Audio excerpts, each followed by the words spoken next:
Jóvenes, buenas noches, señoritas, buenas noches. Buenas noches, doctor, buenas noches. Una breve explicación de lo que son lesiones de los ligamentos cruzados y los ligamentos colaterales del tobillo. Esto es que me estamos viendo las características del ligamento cruzado anterior, que tiene dos fascículos, ¿no es cierto? Un fascículo anteromedial y un fascículo posterolateral. Este ligamento cruzado anterior es el que va a limitar los desplazamientos hacia la pared, hacia la parte posterior del peroné, perdón, del fémur, ¿no? Entonces es un ligamento importante y de repente entre los ligamentos cruzados el más importante. El ligamento cruzado posterior, vean ustedes acá se encuentra el ligamento cruzado posterior, a ver si lo podemos ampliar un poco. También tiene dos fascículos, este es fascículo posterolateral y un fascículo anteromedial. Este ligamento es el que va a limitar los movimientos que van de atrás hacia adelante. Entonces, estos movimientos también son importantes, pero no tanto como los que indica el ligamento anterior. Estos son los mismos fascículos, el anteromedial y el posterolateral. Acá tenemos el posterolateral y anteromedial del ligamento posterior. ¿Cómo es que se producen pues las lesiones de los ligamentos? Generalmente se producen las lesiones cuando hay rotaciones violentas del fémur sobre el platillo tibial. Es decir, cuando el pie está fijo en esta posición, ¿no? Entonces, y uno hace una rotación violenta del cuerpo, deteniendo fijo el pie y la tibia. Entonces, en esta forma se producen las rupturas de los ligamentos, ¿no? Generalmente, estas rupturas no solamente son movimientos rotacionales, sino también pueden producirse en el caso de los ligamentos mediales y del menisco medial. Como hemos visto ya en anteriores clases, se puede producir una lesión de los tres elementos, que es la triada desgraciada de O'Donoghue, ¿no? Pues una de las lesiones más graves del tobillo. Entonces, principalmente son estos movimientos, ¿no? Un movimiento de rotación que hace el cuerpo hacia afuera y teniendo el pie fijo, se hace un movimiento de rotación interno de la tibia. Entonces, estos son los que van a dar la ruptura del ligamento cruzado anterior. ¿Y cuáles son pues los síntomas y signos de la lesión del ligamento cruzado anterior? Miren ustedes acá, hay un gran aumento de volumen, ¿no es cierto? Porque se produce un derrame articular, generalmente de tipo hemorrágico, ¿no? Y en el momento en que se produce esta lesión, el paciente siente como un chasquido, como un golpe, es decir, como si estuviera haciendo un clic a nivel de la rodilla. Entonces, inmediatamente después de eso, pues tiene una sensación de inestabilidad. Inestabilidad que normalmente pues no debe de haber y que se caracteriza porque esta inestabilidad es cuando la rodilla está en ligera flexión, la tibia se va hacia atrás, ¿no? Entonces, esta inestabilidad de la rodilla se produce pues cuando la tibia se va para atrás por ruptura del ligamento cruzado anterior. Vean ustedes acá, estos son los métodos de diagnóstico. Generalmente el paciente se lo pone en una posición de semiflexión de 20 a 30 grados, ¿no?, de la rodilla. ¿Y qué es lo que vamos a hacer?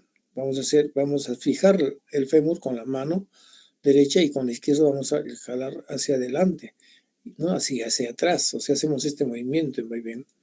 Y vamos a ver que se produce pues el cajón anterior. Es lo mismo que en esta posición de los 90 grados, ¿no? También se hace ese movimiento. Entonces ya no se fijan en los 90 grados con la mano el muslo, sino que con las dos manos se hace el movimiento de antero-posterior.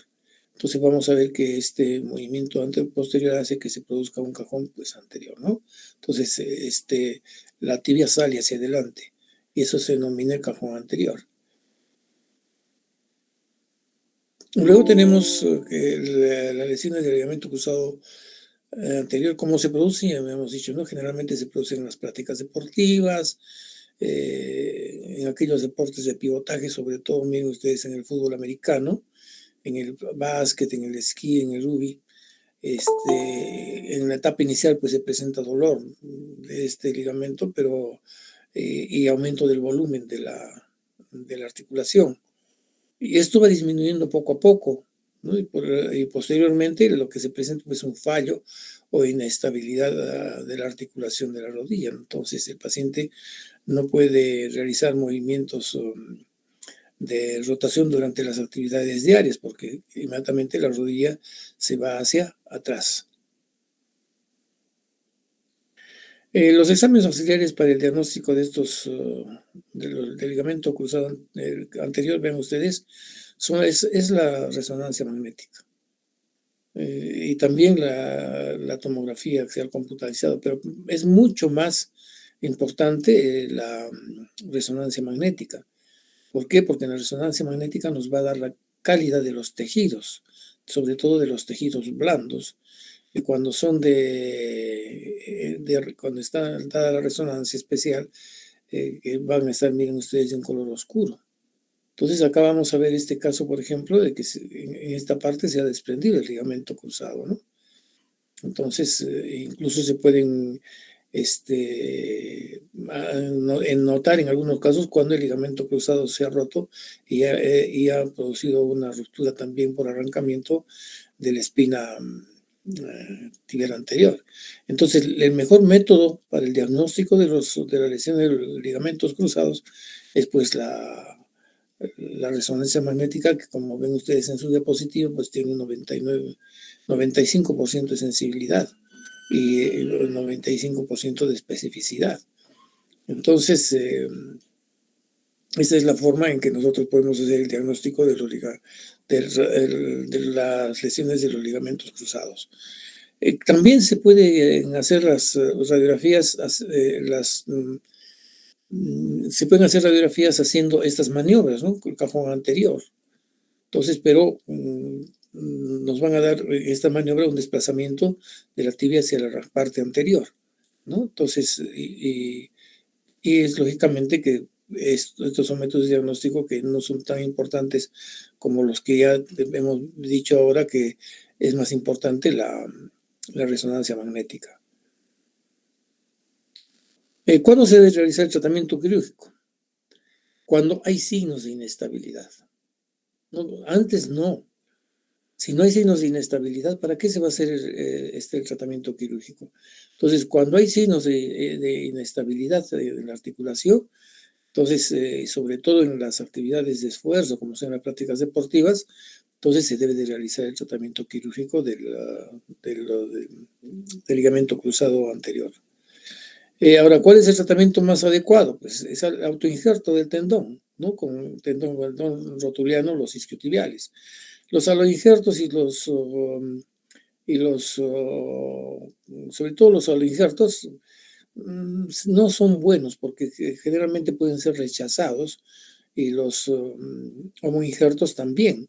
Entonces, lo más importante son los autoinjertos como el tendón rotuliano o isquiotibiales, ¿no? Entonces, se deben de reparar siempre en forma doble, hacer un doble fascículo, un fascículo pues anterior y un fascículo posterior, ¿no? Con estos ligamentos. Acá tenemos, ven ustedes, cómo se hace el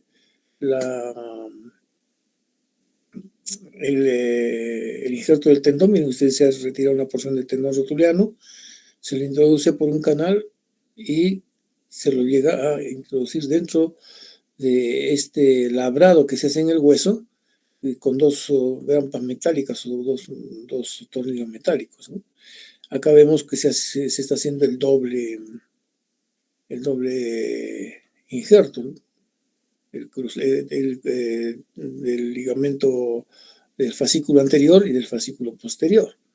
Siempre se deben de hacer estos dobles injertos porque, bueno, la articulación, no solamente este ligamento va a permitir que tenga movimientos anteroposteriores, sino también va a tener ligamentos rotacionales, ¿no? El ligamento cruzado posterior, como ustedes están viendo acá, es un ligamento que se encuentra en la parte posterior. Miren ustedes acá de la meseta tibial, detrás de la espina tibial posterior. Este ligamento va a estar unido pues hacia el cóndilo medial, ¿no? Entonces va hacia el cóndilo medial. El cruzado anterior va hacia el cóndilo lateral. Entonces este es el fascículo posterolateral. De tal forma que si nosotros observamos con detenimiento, pues también este tiene doble fascículo.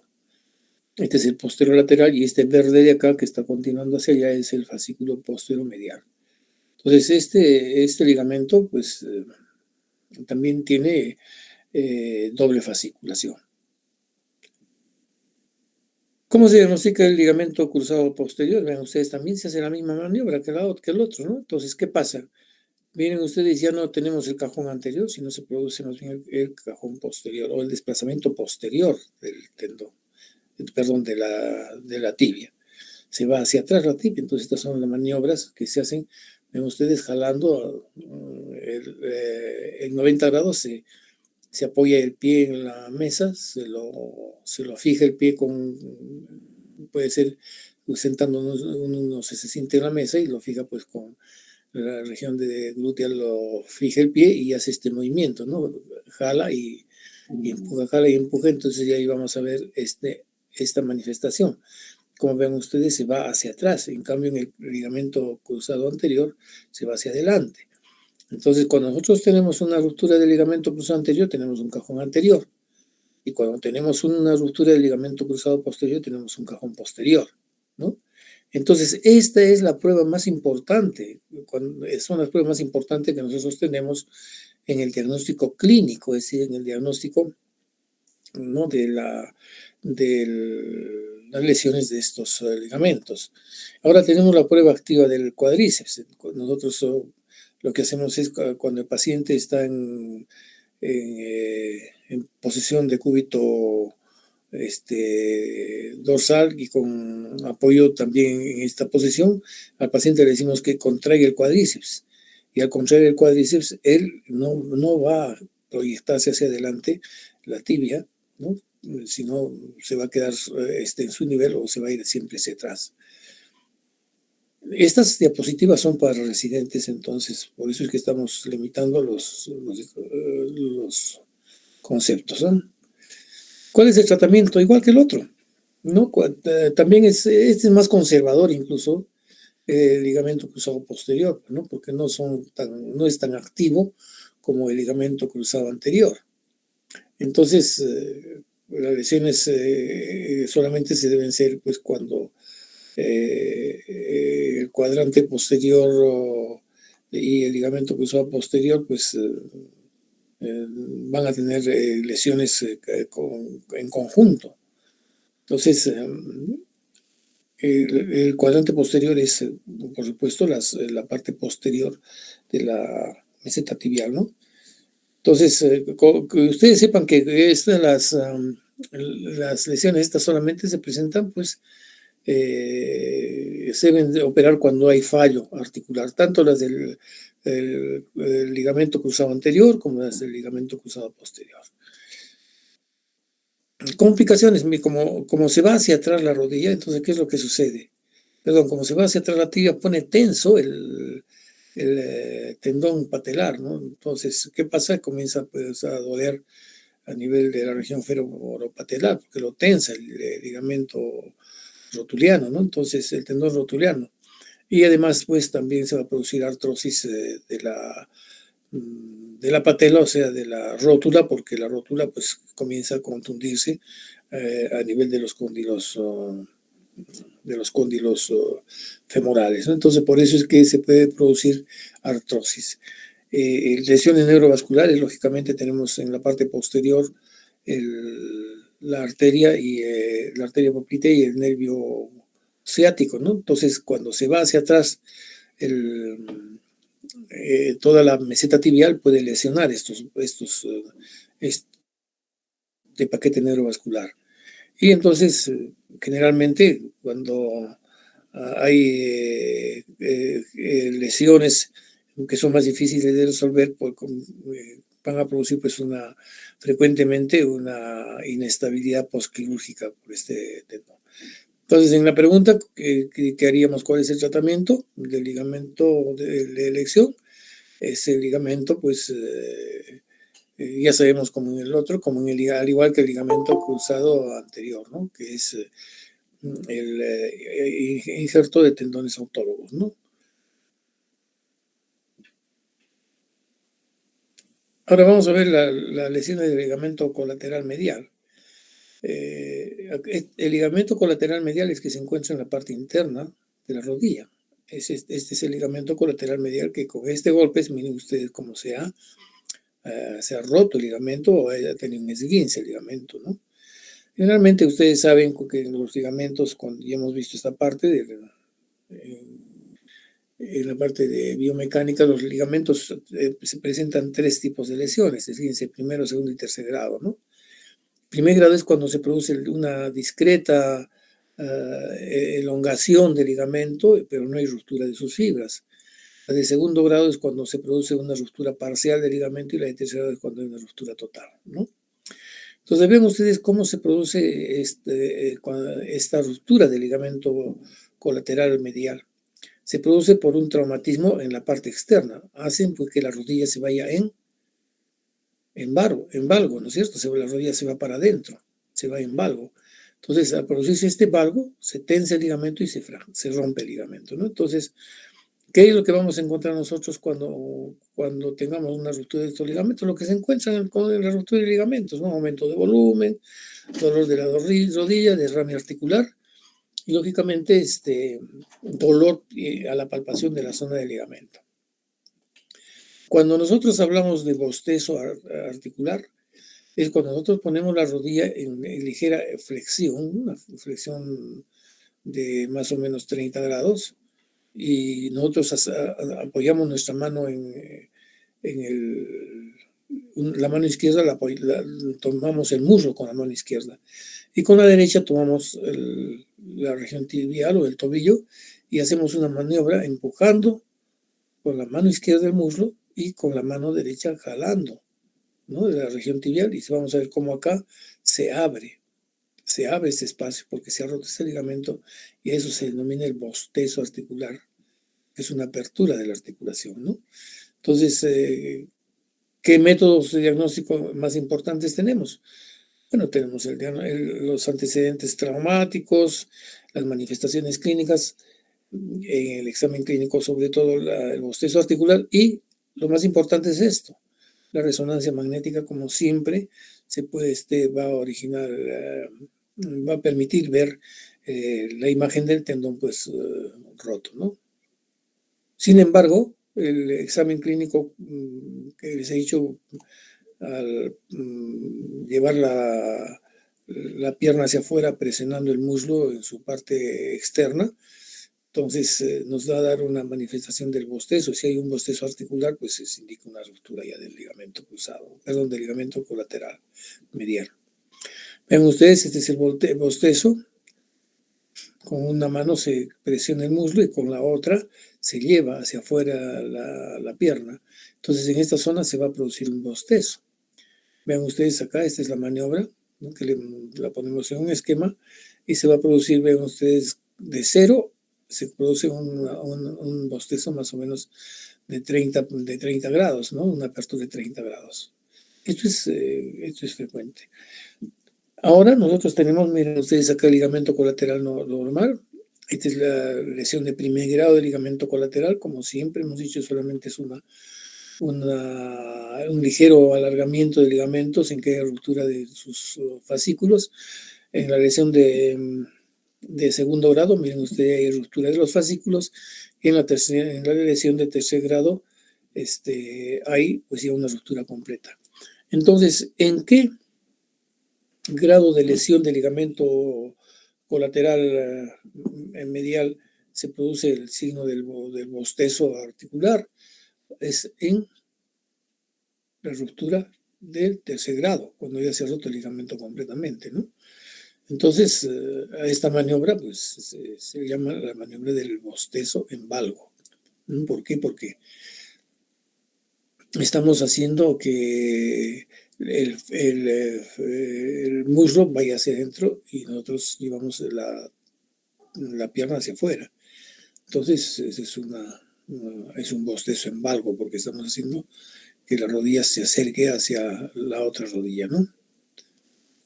Vean ustedes acá también, es la misma maniobra, pero ya en extensión. Se hace lo mismo, vean ustedes cómo se hace, se presiona el muslo y vean ustedes cómo se hace una apertura a nivel del ligamento colateral medial.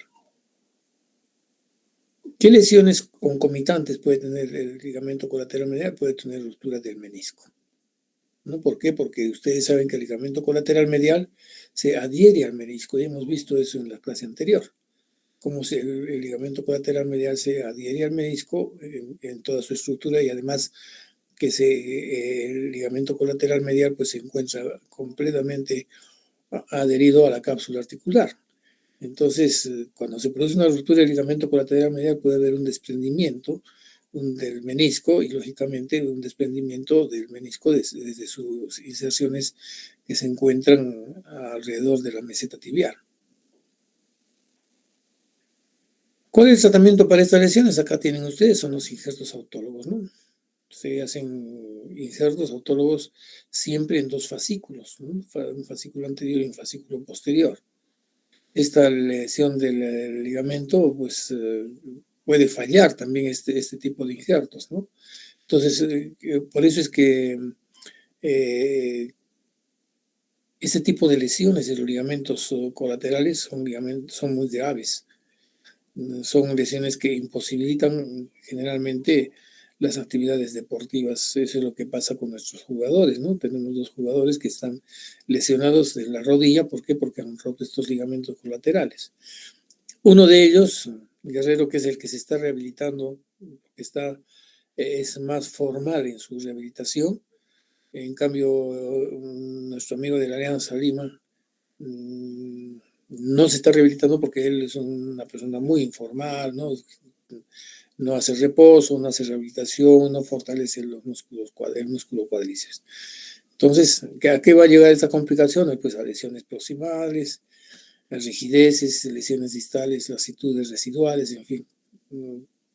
Queda una rodilla completamente inestable y sobre todo si se produce la triada, le llaman la triada maldita de O'Donoghue, es muchísimo peor, ¿no? Cuando se desprende el menisco y se rompen el ligamento colateral y el ligamento cruzado además. Esta es la triada desgraciada de O'Donoghue. Ven ustedes, una ruptura del ligamento colateral medial, ¿no? Acá hay ruptura del menisco y ruptura del ligamento cruzado anterior. Entonces, esa es la triada más, ¿qué le puedo decir? Más difícil de resolver, porque hay que hacer, miren ustedes, reparación de 3 elementos de la rodilla.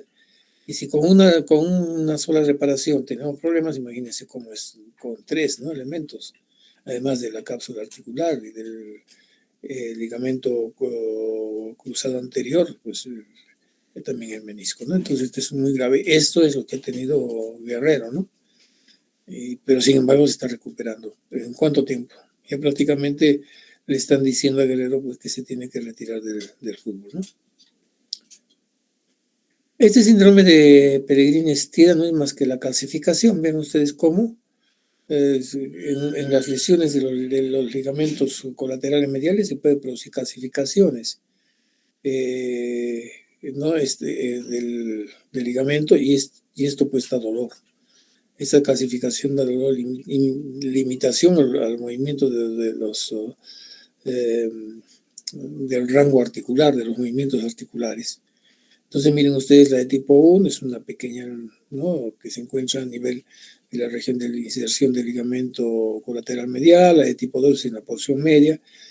La de tipo 3 es ya más alta, ya va invadiendo las inserciones de los músculos rotadores del muslo, y la otra pues ya completamente calcificado todo el ligamento, y esto lógicamente es una enfermedad invalidante casi para los jugadores, sobre todo la de tipo 4. Entonces este es el síndrome de Pellegrini-Stieda.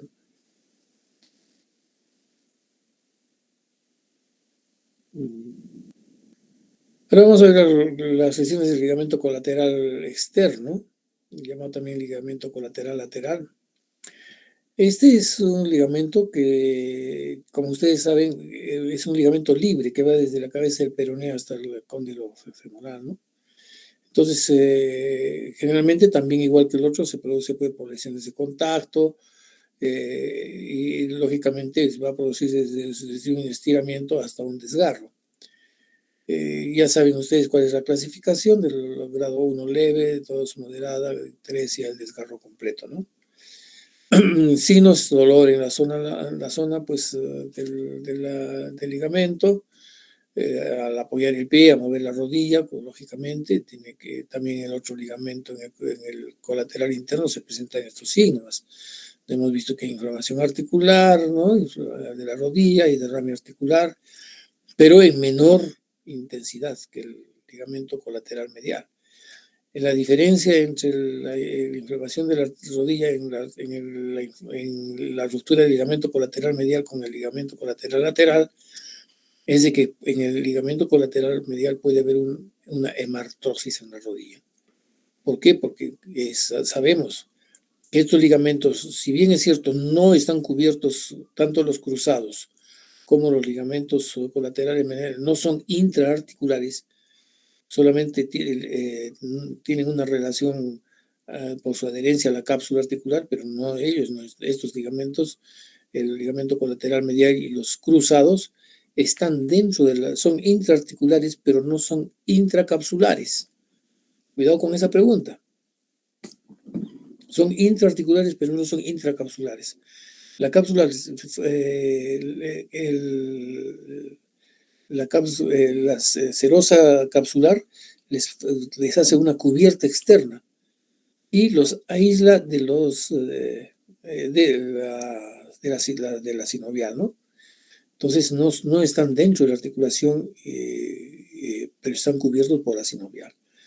Entonces, estas manifestaciones clínicas de los ligamentos, sobre todo los que están relacionados con el interior de la cápsula, como son el colateral medial, da mayor derrame articular, porque pues lógicamente este ligamento está adherido y está encapsulado por la cápsula articular, en cambio el ligamento colateral externo no. Sin embargo, este ligamento colateral externo pues también da una inestabilidad, y como es más superficial puede dar incluso hasta moretones, ¿no? O sea, una equimosis a nivel de sus inserciones y en la zona donde se ha roto, ¿no? Vean ustedes, ahora acá tenemos el bostezo externo, el bostezo en varo. El otro era bostezo en valgo, ¿no es cierto? Y este es bostezo en varo. Vean ustedes, hacemos lo contrario, ponemos la mano en la cara interna del muslo y llevamos el pie hacia adentro. Entonces se va a producir un varo, un bostezo en la cara externa donde se encuentra el ligamento. Vean, también es de 0 a 30 grados, ¿no? Este bostezo articular. ¿Cómo se produce? Pues también, pues hemos visto por actividades de contacto, ¿no?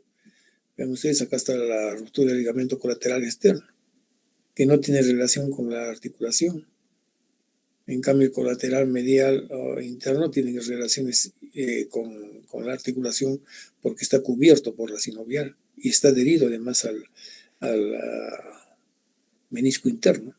Entonces, cuando se producen, vean ustedes acá el mecanismo es la contusión en la parte interna de la rodilla, o se fija el pie y se lleva el cuerpo hacia adentro, entonces se produce un varo forzado de la rodilla y es donde se va a producir la ruptura, ¿no? Entonces estas generalmente son lesiones de deportistas, estas son lesiones de gente joven, ¿no? Lo mismo la clasificación, igual, veamos, este es el ligamento, acá tenemos un proceso de inflamación nada más, acá tenemos una ruptura parcial, ¿no? Que es el grado 2, y una ruptura total, que es el grado 3. Y al igual, pues, ¿no? que el ligamento colateral medial. Si es que hay un derrame articular, pues se debe de hacer, ¿no es cierto?, una punción articular para eliminar el líquido, que debe ser claro. Y en cambio, cuando nosotros hacemos una punción articular, cuando se produce una ruptura del ligamento colateral medial, que tiene más relación con el interior de la articulación, se va a producir una manifestación hemorrágica en el líquido, ¿no? Entonces, en este caso es menos, digamos, preponderante la acción del ligamento colateral medial. Sin embargo, pues se puede tratar ortopédicamente, simplemente con inmovilización, o se pueden poner una rodillera articulada para evitar los valgos, los valgos, y generalmente, pues en el grado 3, cuando ya se ha roto este ligamento, pues se va a requerir cirugía, ¿no? Para evitar las inestabilidades biomecánicas de la rodilla. Entonces, después de eso, pues, y antes de que, si no se ha producido una ruptura de tercer grado, o debe de hacerse rehabilitación. Y si después de tercer grado, con mayor razón, cuando se hace después una cirugía, ¿no? Vean ustedes, también se hacen los injertos autólogos, ¿no?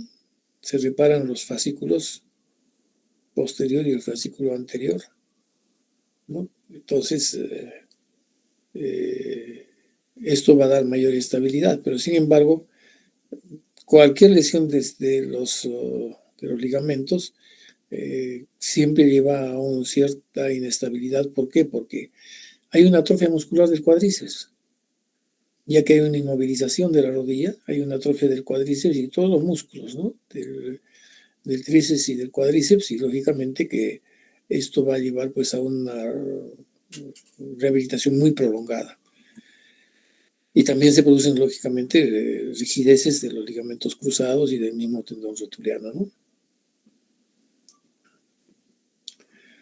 Bien, entonces, no se olviden ustedes de que las lesiones de los ligamentos cruzados y de los ligamentos estabilizadores laterales y mediales de la rodilla son generalmente producidos por actividades físicas. Generalmente son en gente joven, y de los cruzados, el cruzado anterior es más frecuente que se rompa que el cruzado posterior, y es más frecuente que se rompa el colateral interno que el colateral externo. Que la triada de O'Donoghue, ¿en qué caso se presenta? Se presenta esta triada maldita de O'Donoghue, se presenta cuando se ha roto el ligamento colateral medial, cuando se ha roto el menisco medial, y cuando se ha roto el ligamento cruzado anterior, ¿no? Básicamente esto.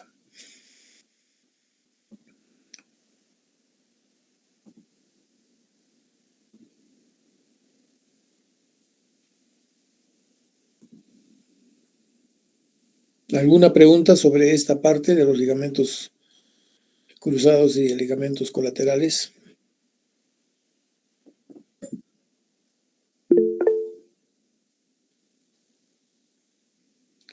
¿Nadie tiene alguna pregunta? A ver,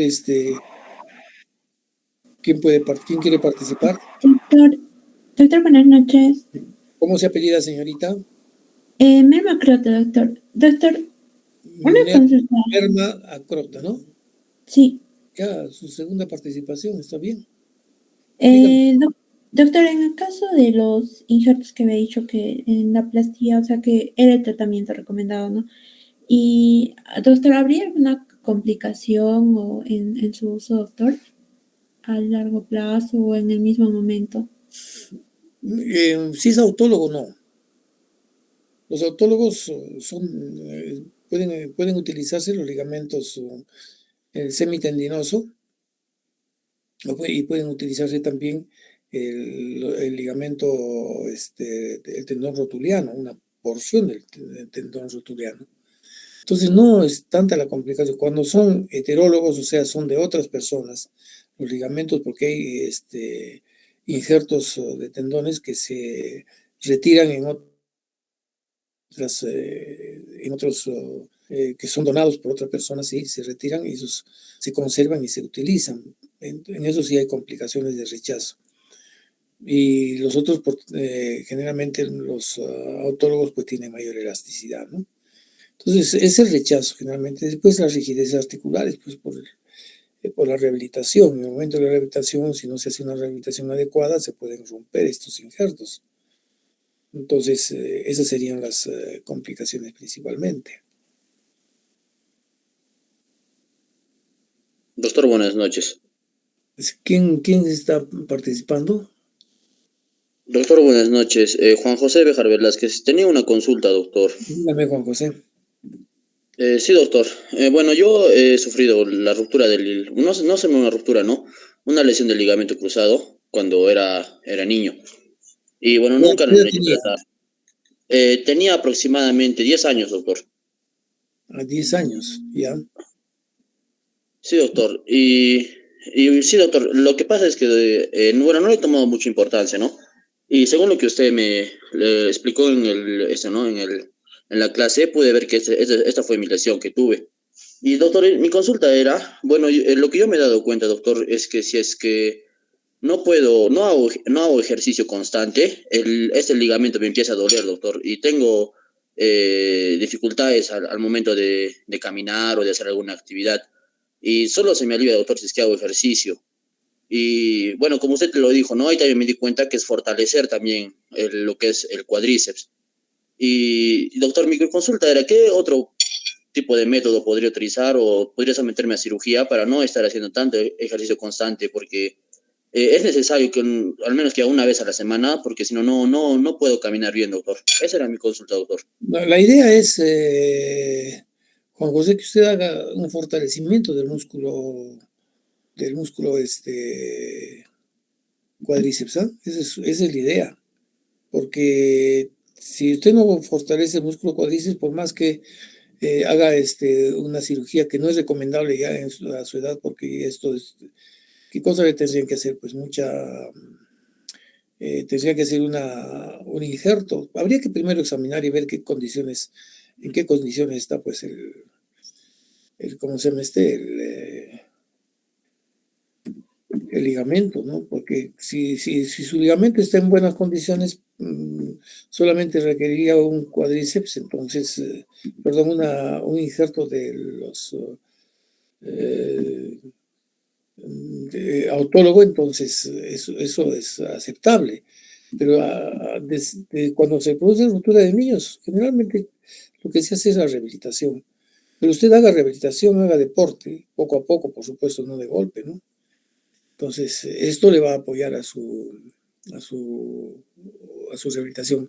Y si es mucha molestia, entonces utilice una rodillera pues articulada o una rodillera normal, ¿no?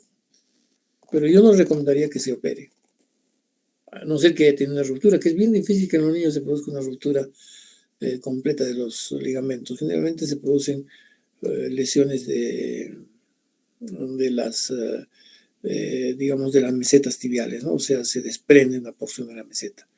¿Usted tiene radiografía, Juan José?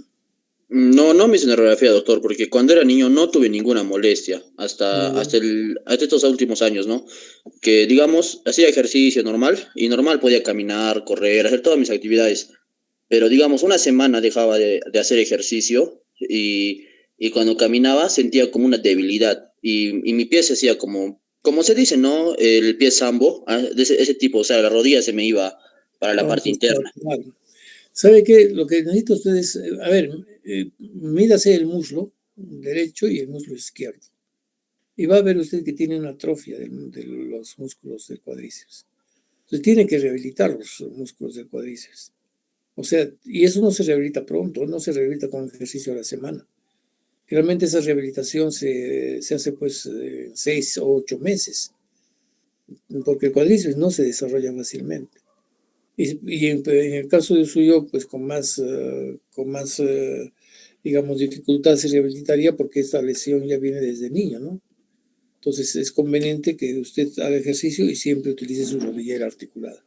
No le recomendaría una cirugía porque eso lo va a llevar a mayor atrofia de los músculos y lógicamente va a tener más complicaciones, ¿no? Muchas gracias, doctor. Muy bien, ¿alguien más quiere participar? Sí, doctor. Doctor, buenas noches. Una consulta. Dígame. Las ¿Quién lesiones está participando, por favor? Chirinos, doctor. Julio Chirinos de la Fuente. Chirinos de la Fuente, ¿no? Ya, dígame, Julio. Las lesiones del ligamento cruzado posterior o ligamento colateral externo o medial en los adultos mayores, ¿tiene el mismo protocolo de tratamiento o se debe hacer otro tipo de tratamiento? Específicamente en cuanto a los injertos o plastillas. Mire, cuando son adultos mayores no es recomendable que se haga ningún tipo de cirugía. ¿Por qué? Porque tenemos primero la osteoporosis. Segundo, de que si se le hace algún tipo de cirugía vamos a tener que inmovilizar la rodilla. Y al inmovilizar la rodilla va a haber mayor atrofia muscular de la que ya se tiene por la edad. Y la recuperación va a ser mucho más prolongada y a veces no se recupera porque hay inestabilidad. Y esta cirugía, cuando se retira la inmovilización que se aplica después de la cirugía, en el adulto mayor, pues hay tanta inestabilidad que puede romper los injertos. Entonces, lo que se recomienda en el adulto mayor no es la cirugía. Lo que se recomienda es el uso o el fortalecimiento de los músculos del cuádriceps y el uso de una rodillera en forma permanente o una rodillera articulada. No es recomendable en los adultos mayores la cirugía. Ok, doctor, gracias. Muy bien, Julio. Bien, vamos a pasar vamos a ver otras patologías más.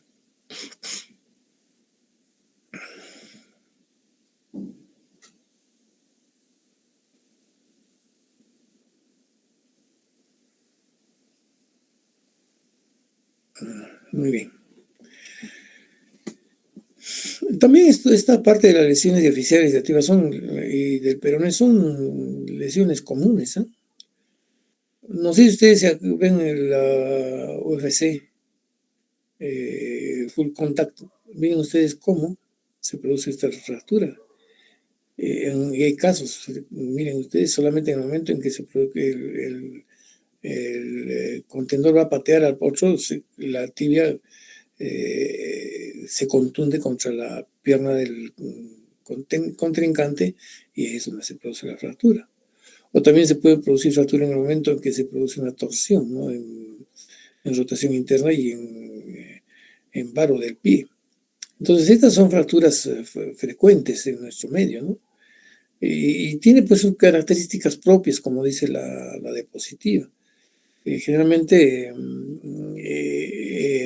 ¿por qué es que este segmento de la pierna es un poco, digamos, tiene un tratamiento de interrogación y una frecuente lesión? Primero, ustedes saben que la cara interna de la tibia está expuesta, casi está en la piel, ¿no? Y casualmente porque está casi en la piel, tiene una mayor frecuencia de fracturas abiertas, ¿no? O sea, se exponen porque solamente el hueso está en relación con la piel. Ahora, nosotros vemos que la arteria interósea va a dar la irrigación a la tibia, pero la irrigación es muy precaria en su segmento distal. En la mitad inferior de la tibia tiene una circulación precaria. Por eso es que las complicaciones de esta pseudoartrosis y complicaciones después de la cirugía. Entonces, generalmente, pues, cuando se produce una fractura esta requiere de un mecanismo de alta energía porque la tibia tiene una forma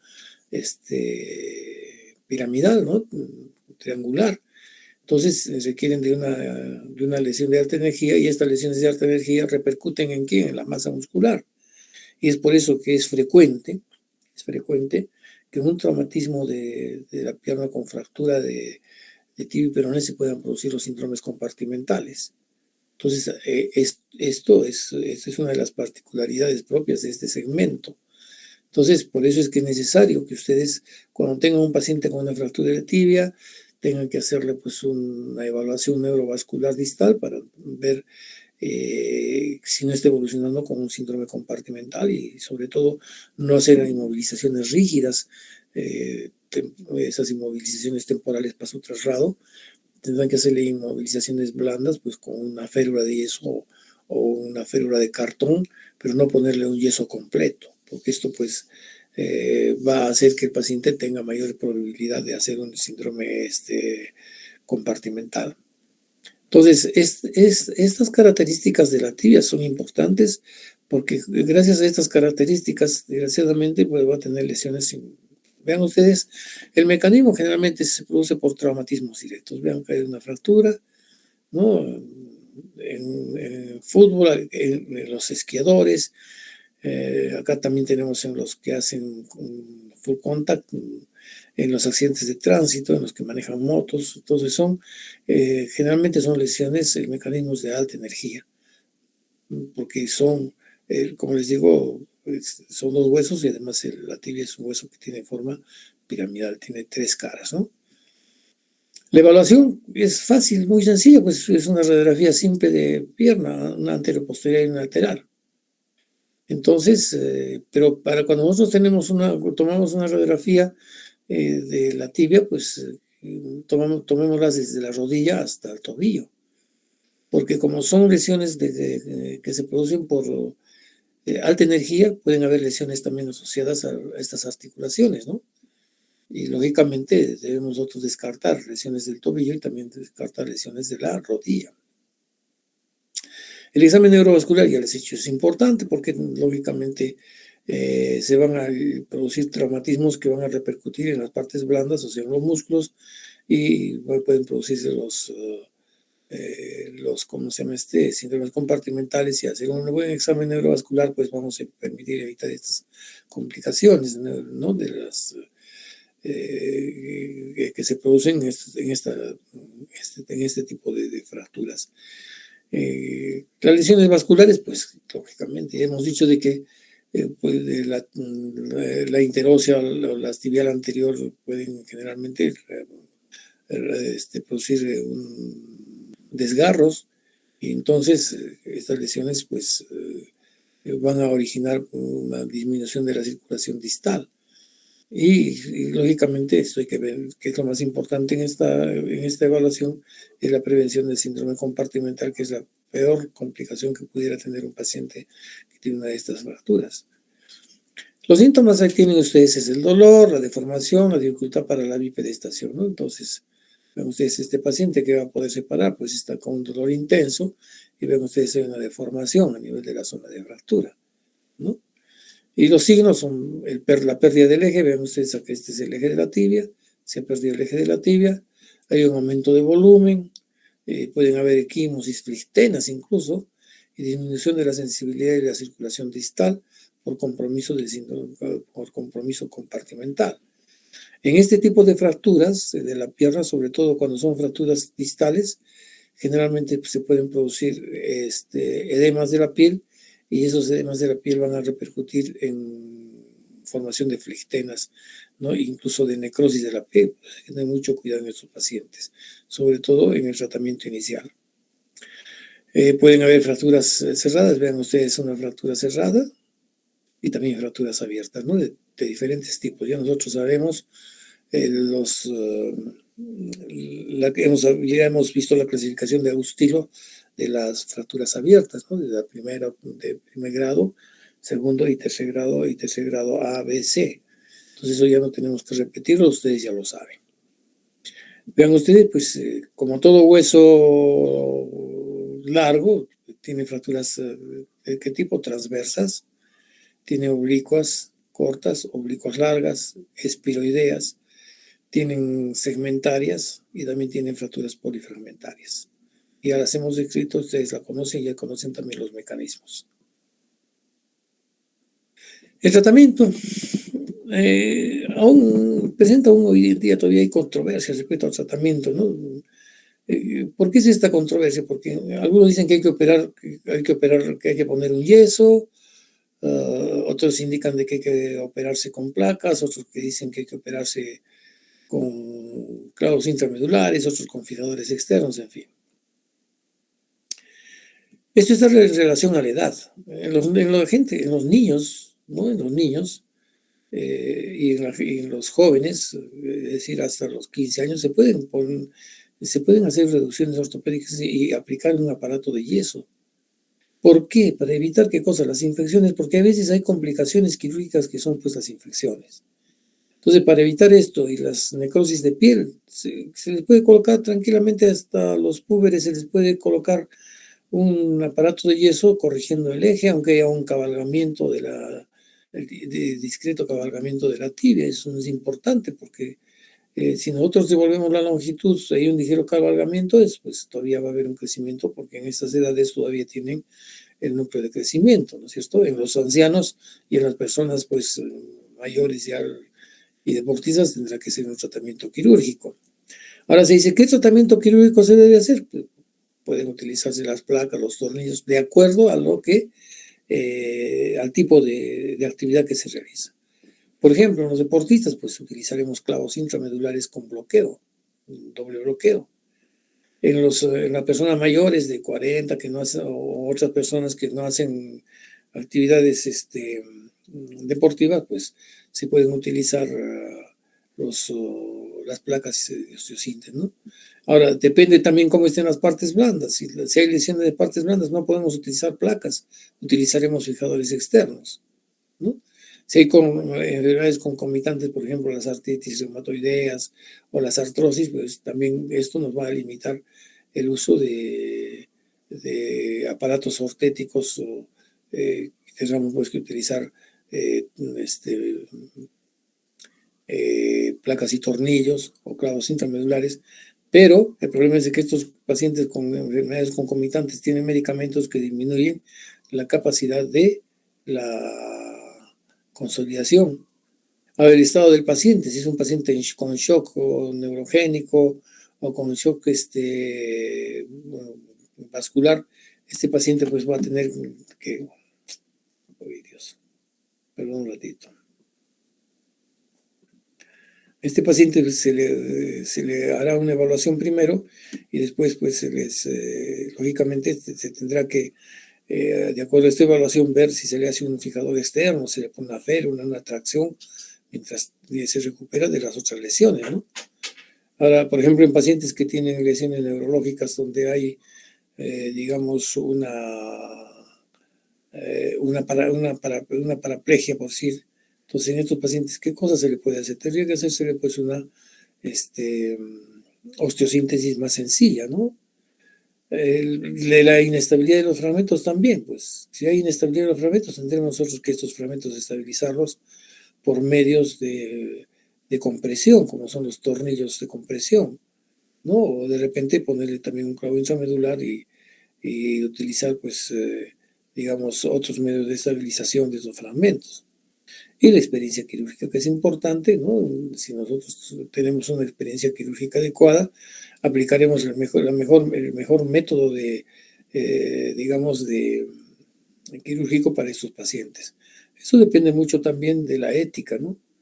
No todos los pacientes se van a operar. Por ejemplo, si hay un paciente que tiene fractura del peroné y no tiene fractura de la tibia, ¿por qué se va a operar el peroné? O si es un paciente que tiene fractura de tibia sin desplazamiento y el peroné está íntegro, ¿por qué se va a operar ese paciente? A no ser que sea un deportista. Entonces, depende mucho de la ética y de la experiencia quirúrgica. Luego, ¿cuál es el objetivo pues, de toda operación? No conseguir una rehabilitación rápida, que el paciente pueda realizar sus actividades de la vida diaria en forma rápida. ¿Y cómo se realiza esto? Pues con la recuperación funcional precoz, que haya una correcta alineación y no hayan acortamientos, y un buen balance, para que haya un buen balance articular. Entonces, el objetivo principal es ese, ¿no? Recuperación funcional precoz, la correcta alineación y el buen balance articular. En las fracturas cerradas, en cuanto al tratamiento, ya saben ustedes, ¿no? Pues, hay placas con tornillos, clavos intramedulares, fijadores externos, placas de compresión, generalmente estas consolidaciones están relacionadas pues a las complicaciones, ¿no? de las osteosíntesis o las complicaciones que pueden darse de acuerdo a la irrigación que tiene el segmento óseo. Hemos dicho que la tibia, pues si son fracturas del segmento distal, pues la recuperación y la consolidación será más retardada porque hay menos circulación en el segmento medio distal de la tibia. Entonces, en este caso, de las fracturas cerradas, lo más importante es tratar de evitar exponer la zona de fractura. Por eso se utilizan pues, los clavos ranurados, ¿no? Con orificios de bloqueo. Y estos clavos ranurados pues han demostrado ser los más eficientes, digamos, en las osteosíntesis. ¿Por qué? Porque pues, no se expone la zona de fractura, sino simplemente se hace un orificio en la región de la meseta tibial, por detrás de la tuberosidad tibial, se hace una perforación, se hace un rimiado, o sea, se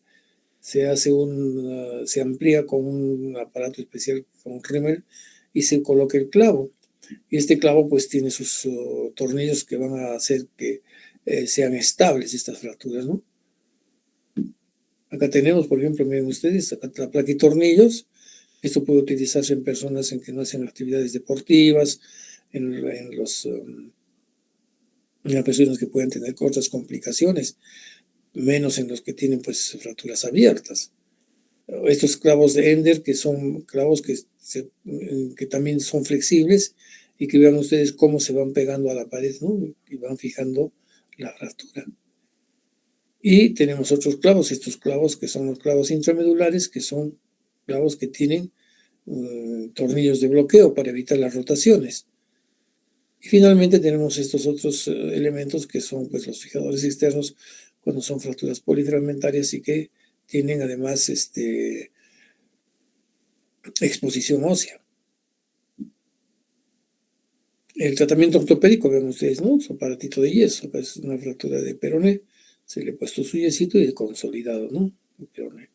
Acá tienen ustedes una persona joven, acá todavía está la fisis, o sea, el núcleo de crecimiento, tiene esta fractura, se le coloca un aparatito de yeso y el paciente va bien. Vean ustedes acá este niño que tiene su aparato de yeso y que va a ir perfectamente bien en su consolidación. Bien, ¿y qué es lo que ustedes deben hacer en estos pacientes cuando llega a sus manos estos pacientes? Sabemos perfectamente bien que en atención primaria ustedes lo primero que tienen que hacer es calmar el dolor, ¿no es cierto? Segundo, hacer una buena evaluación para evitar las complicaciones.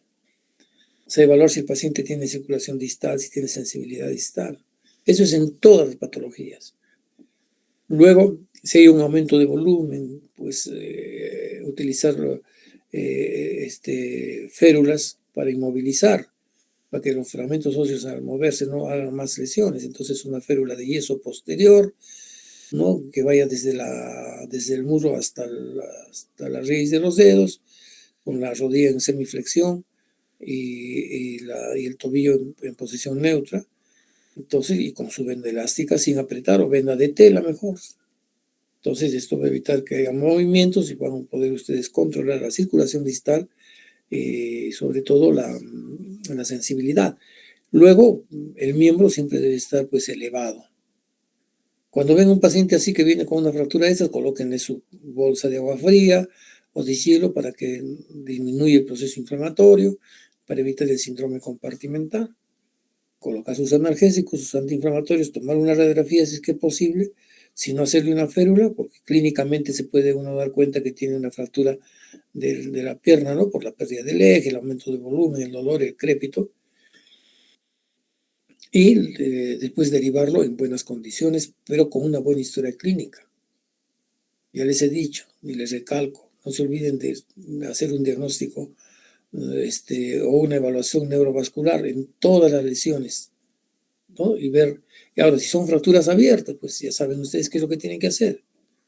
Lo que tienen que hacer es lavar con una gasa estéril y echarle unos 3, 4, 5, 6, la cantidad de cloruro de sodio que tengan, hacer un buen lavado de la herida. Va a sangrar, pues, pero hay que eliminar todo, si es una fractura abierta, contaminada, entonces con mayor razón hacer un buen restregado, una limpieza, y después cubrir con un apósito cerrado y un vendaje, una inmovilización y un vendaje.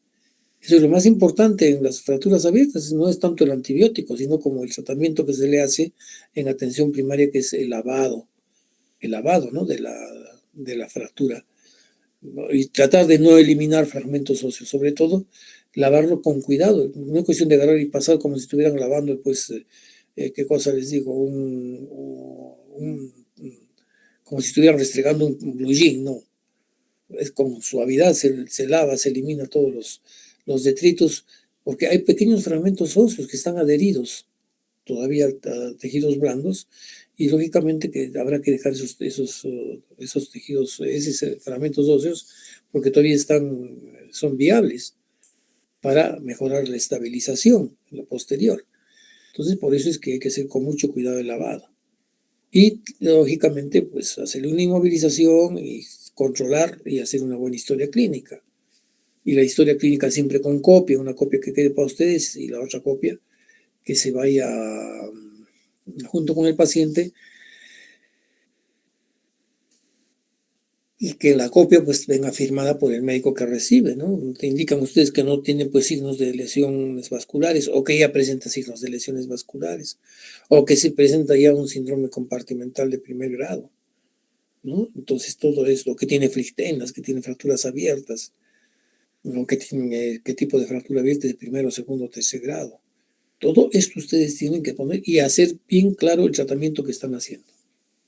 No se olviden que si es una fractura abierta, lávenle, pues. No se va a perder nada. Entonces, esto es lo que se tiene que hacer.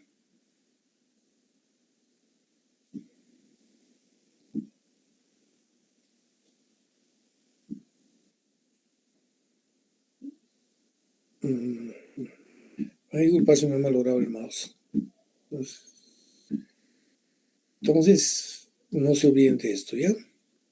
Ahora vamos a ver estas fracturas del pilón tibial, que son fracturas muy, muy graves. Ya les he dicho que el tercio distal pues, es una mala irrigación, ¿no? No tiene mala irrigación. Entonces, estas fracturas del pilón tibial, se considera el pilón tibial en el momento en que la diáfisis, tiene 3 caras, se va a aplanar y se va a convertir pues en una sola cara, perdón, en 2 caras, una anterior y otra posterior, como en este caso, ¿no? En que la cresta tibial anterior se divide en 2 y va a formar lo que es el pilón tibial, o también el extremo distal de la tibia. Entonces, nosotros hablamos de fracturas del pilón tibial cuando hablamos de estas fracturas del extremo distal de la tibia. De tal forma que hay que tener presente de que este segmento distal de la tibia junto con el peroné van a formar la mortaja tibio-peronea. ¿Cómo está formada la mortaja tibio-peronea? Está formada por la carilla articular del peroné, la carilla articular de la tibia y la carilla articular de la apófisis estiloides del malleolo interno. Entonces, todo esto va a formar lo que es la mortaja tibio-peronea, que es la que va a abrazar el astrágalo en los movimientos de flexión y extensión, ¿no? Que eso lo veremos después.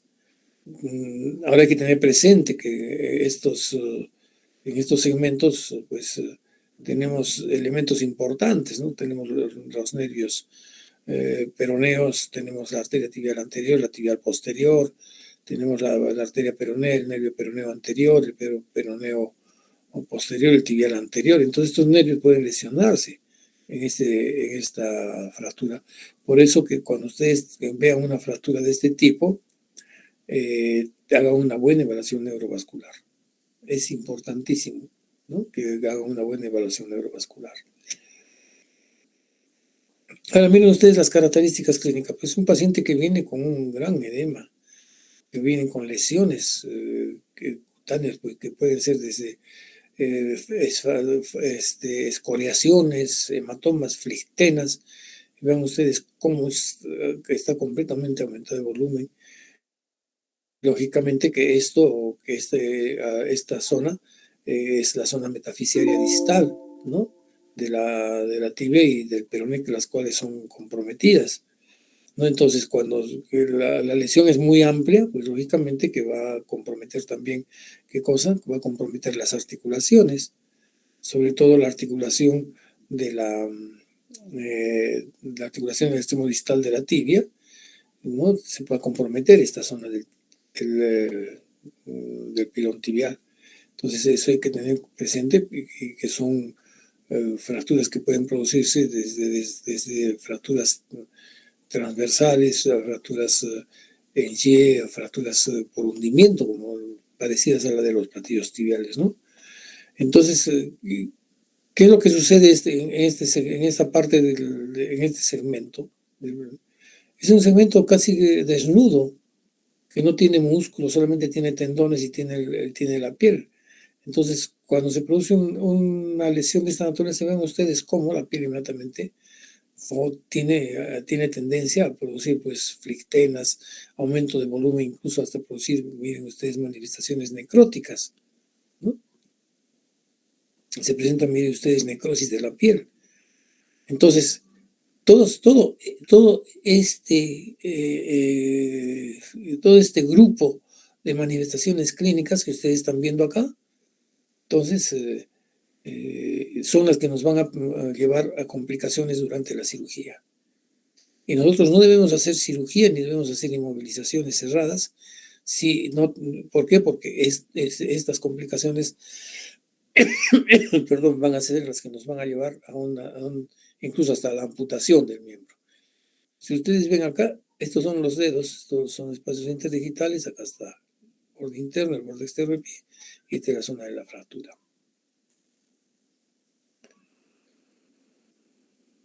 La epidemiología, miren ustedes, del 7 al 10% de todas las fracturas de la tibia, ¿no? Entonces no son muy frecuentes, pero se producen, ¿no? En la mayoría de los casos, pues, son lesiones de alta energía, ¿no? O sea, están pues asociadas generalmente a gente joven. ¿Y por qué son lesiones de alta energía? Porque generalmente las fracturas que van a suscitarse en estos segmentos se originan ¿por qué? Porque viene la energía desde el astrágalo hacia la tibia y de la tibia hacia el astrágalo. Entonces esto va a hacer de que todo este segmento estalle o se fracture porque hay una compresión. Ahora, si son cizallantes las fuerzas, entonces van a esto, pues si son cizallantes pueden fracturar el peroné o pueden fracturar el malleolo tibial. Dependiendo, como les digo, si la acción cizallante es de fuera hacia adentro, pues se fracturará el peroné, ¿no? Y si es de adentro hacia afuera, se va a fracturar, ¿qué cosa? Toditito lo que es el pilón, la parte interna del pilón tibial, incluyendo pues el malleolo medial. Entonces, esas son las características, ¿no? Miren ustedes, compresión axial de alta energía, caída desde una altura o accidentes de tránsito, que si las fuerzas se dirigen axialmente a través del astrágalo, o sea, el pilón tibial ocasiona pues una impactación, un hundimiento, ¿no? La rotación de baja energía, pues accidentes deportivos. El mecanismo principal en estas lesiones de baja energía pues son las rotaciones, las torsiones que se combinan con estas fuerzas y las que van a producir en este caso las fracturas también del peroneo, también del malleolo tibial, ¿no? Entonces estas fracturas de baja energía pues van a producir fracturas en dos fragmentos generalmente, no van a ser fracturas, como se llama de grandes fragmentos. Y como hemos dicho, pues si son fracturas por compresión, serán pues fracturas en que el pilón tibial se va a comprimir en esta zona, ¿no? Entonces van a haber compresiones, hundimientos y fracturas en esta zona.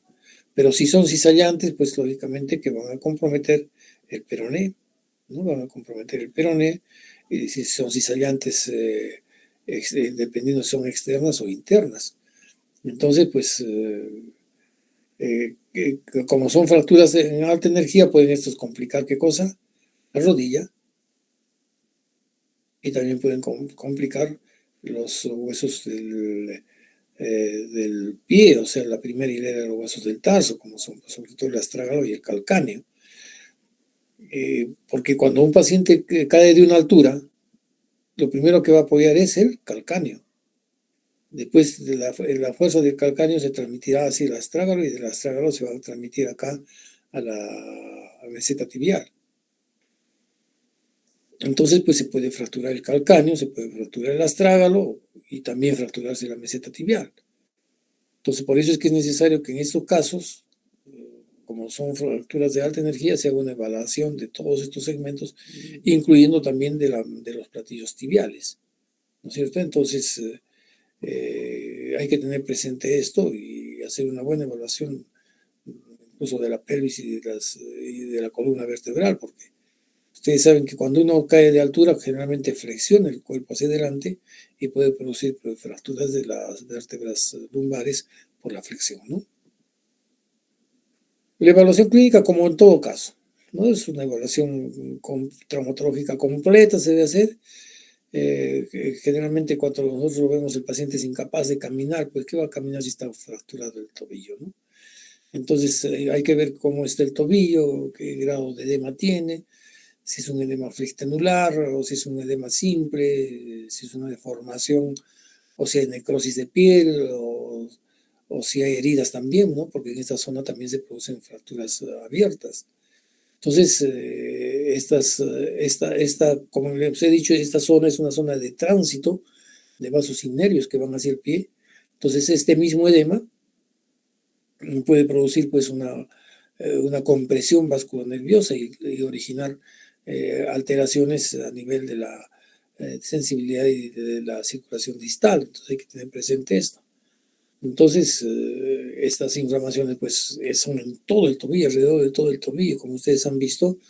Requiere pues de una evaluación sobre todo de la piel, porque la mayor complicación que se presenta en estas fracturas no es lo que está relacionado a los fragmentos óseos, sino la mayor complicación es la necrosis de la piel y la exposición de tendones, exposición de tejido óseo, ¿no? Cuando se produce necrosis de la piel.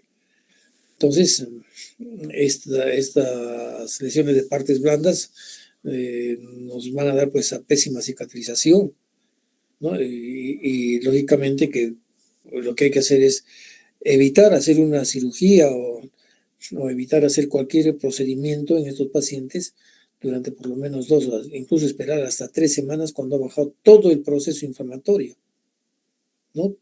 Para hacer una cirugía en la cual no se comprometa ¿cómo se llama la piel y vaya a comprometer los planos más profundos y hacer una exposición de los fragmentos e incluso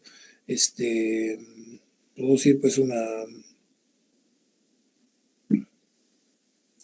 producir mayores lesiones a nivel de las partes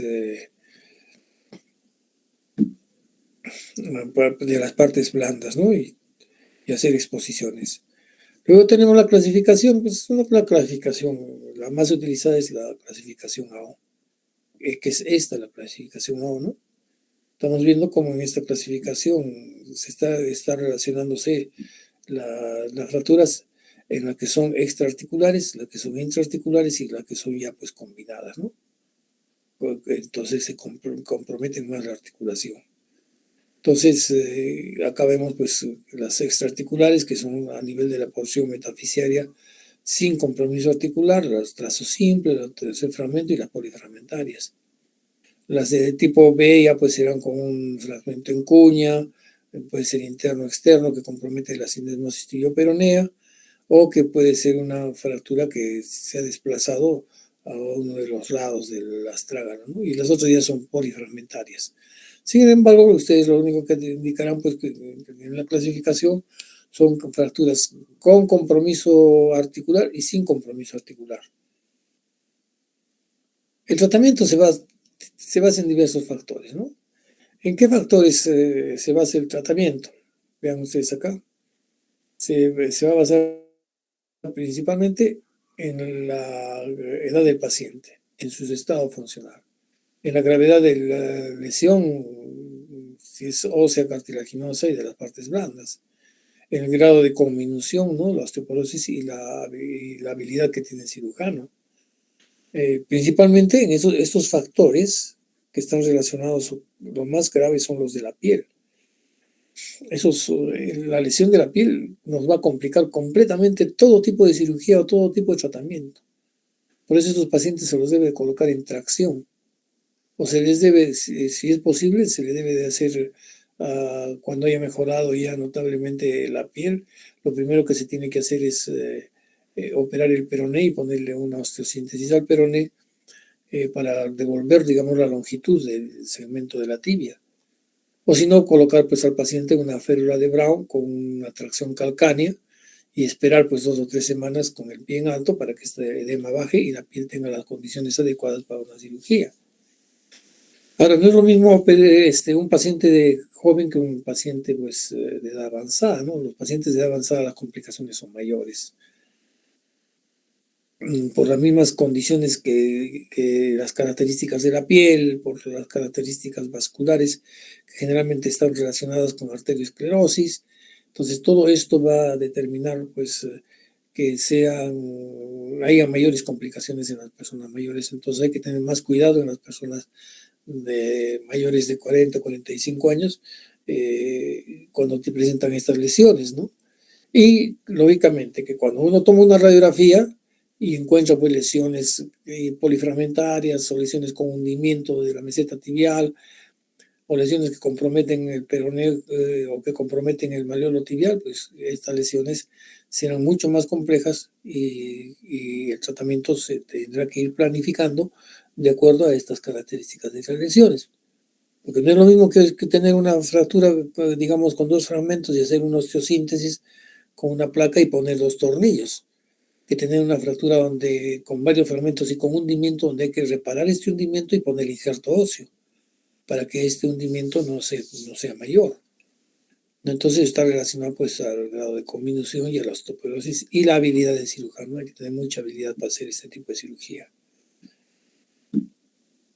Es una de las más difíciles. Estas son las cirugías que le rompen la cabeza al cirujano, no al traumatólogo. El tratamiento no quirúrgico se utiliza principalmente en fracturas no desplazadas o en pacientes muy debilitados, ¿no? O sea, en los ancianos, en los pacientes que tienen, digamos, lesiones concomitantes como traumatismos craneoencefálicos, traumatismos torácicos, todo en ellos pues se utiliza principalmente este tipo de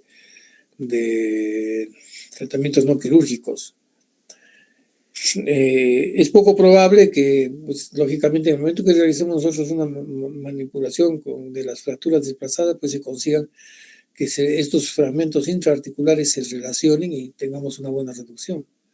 Generalmente se recurre a la ligamentotaxis. ¿Qué cosa es la ligamentotaxis? Ya lo hemos dicho cuando hemos hablado de fracturas articulares, que la ligamentotaxis no es más que la tracción que se produce de los ligamentos para que estos ligamentos vayan acomodando poco a poco con la tracción los fragmentos que se han desplazado. ¿Esto cómo se consigue en el tobillo? Colocando pues fijadores externos o bien colocando una tracción calcánea para que este peso, que es la décima peso del cuerpo del peso corporal, al traccionar haga que los ligamentos se traccionen y comiencen a poner pues los fragmentos en su lugar, ¿no? En algunos casos, no siempre en todos. Entonces, esto es importante, saber qué tipo de tratamiento se puede hacer en el caso de los pacientes que tienen estas características, sobre todo de edad o en pacientes que no tienen poca actividad física, o a pacientes, por ejemplo, que tienen una artrosis de tobillo o artritis reumatoidea, pues que vamos a operar a estos pacientes, ¿no? Sería cometer un grave error. Ahora, la pérdida de la reducción frecuente. ¿Cuáles son sus principales desventajas de la osteosíntesis? Vean ustedes. Cuando no se controla el estado de las partes blandas. Si las partes blandas pues están necrosadas, están inflamadas, ¿cómo vamos a operar? Al cerrar la herida se va a producir pues necrosis de los bordes de la herida, ¿no? ¿Por qué? Porque hay una gran inflamación, hay asociación de un proceso inflamatorio y esto va a ir con mucho más complicaciones. Ahora, lógicamente un aparato y eso pues no es un aparato que les fije bien una fractura porque tendría que ser súper moldeado. Y en este caso, después de de 2 o 3 semanas en que ya el proceso inflamatorio ha pasado, se podrá colocar un yeso muslopedio o inguinopedio. Pero vean ustedes, ¿no?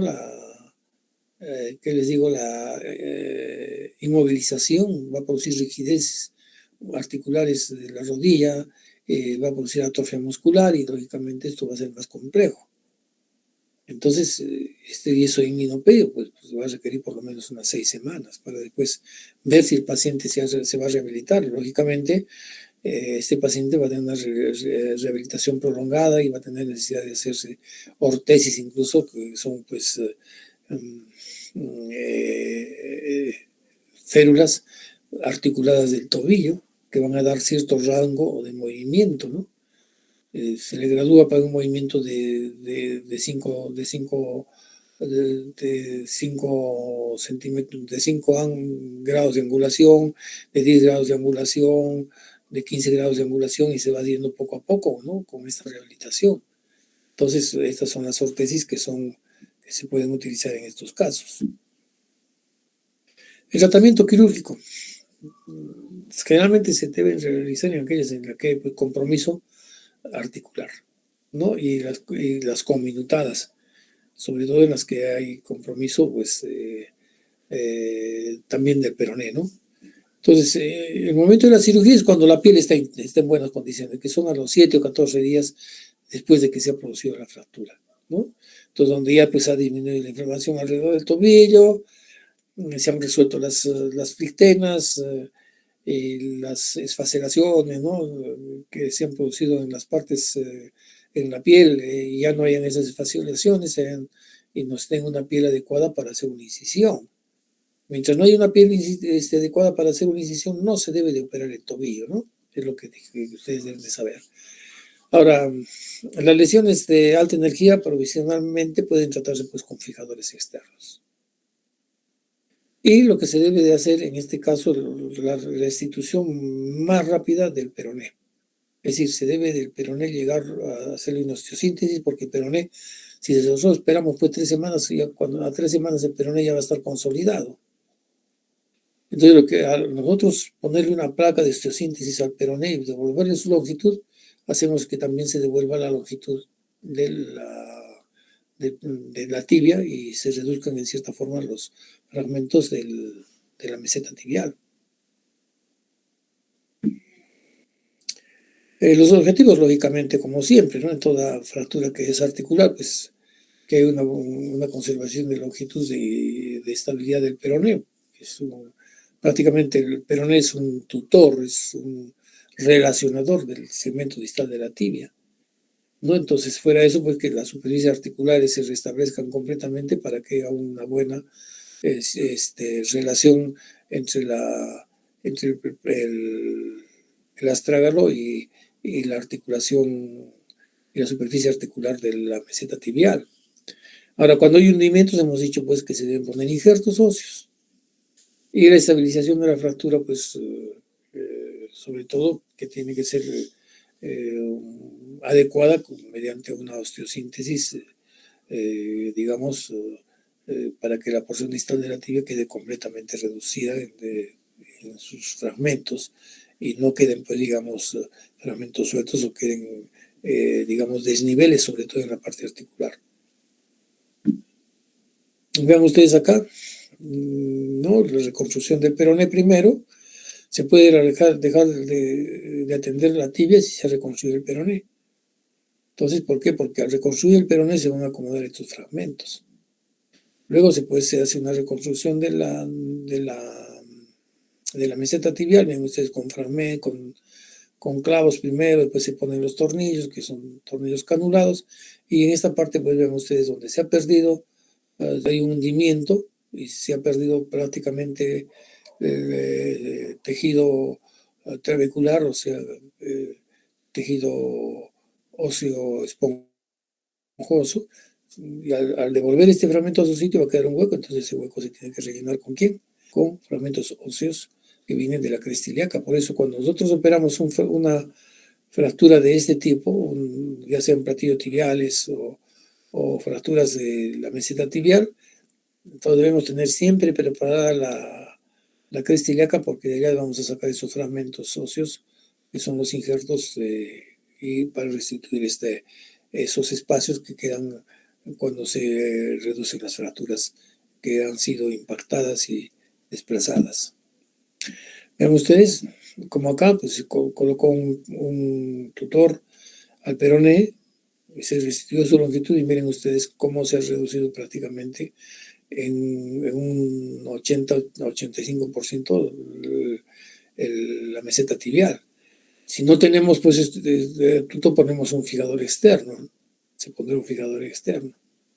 Y después de que ya pues se ha disminuido todo el edema, miren ustedes, se ha restituido la piel, se ha mejorado de todo el proceso inflamatorio que tenía, ya se hacen las cirugías, ¿no?